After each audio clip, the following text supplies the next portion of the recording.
Prinášame vám prvé video zo série otázok a odpovedí LM Interiér. Veľa vašich otázok sa týkalo prvotnej fázy zákazky u nás, návrhu a cenovej ponuky.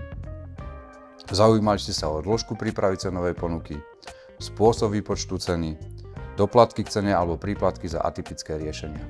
Na všetko vám odpovieme.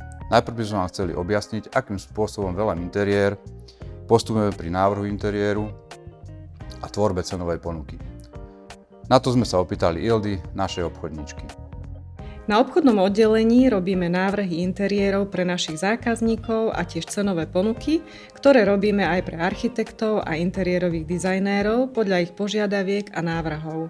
Najprv si projekt alebo požiadavky zákazníka naštudujeme. Potom to celé prenesieme do 3D programu a vytvoríme vizualizácie.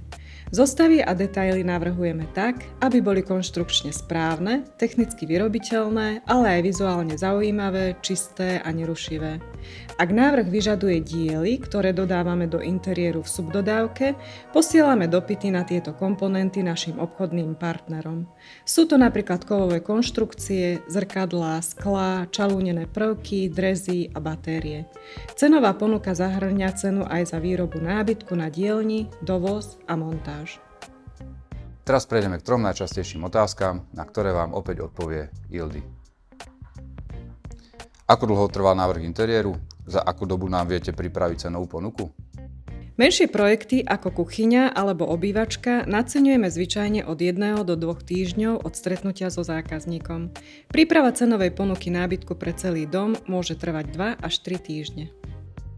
Asi sa niektorým už stalo, že dodávateľ nábytku pre rýchlu cenovú ponuku cenu len odhadol a neskôr po realizácii si pýtal doplatok k cene cenovej ponuky.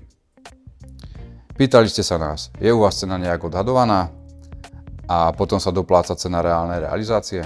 Cenu nikdy neodhadujeme. Cenovú ponuku robíme vždy reálnu, presne podľa spotrebovaného plošného materiálu, kovaní, spojovacieho materiálu a všetkých komponentov, ktoré realizácia projektu vyžaduje. Viacerí ste sa už stretli s prístupom niektorých kuchynských štúdií, že za atypické skrinky v zostavách si pýtali príplatok za atyp. Preto je logické, že niektorí ste sa pýtali, aký príplatok je u vás za atypické skrinky? Sme výrobcovia atypického nábytku na mieru v najvyššej kvalite. Nerozlišujeme medzi štandardným a atypickým nábytkom, ani neskladáme zostavy zo štandardných prvkov a nedopĺňame ich prvkami atypickými za príplatok. Preto u nás žiadny príplatok za atyp neplatíte.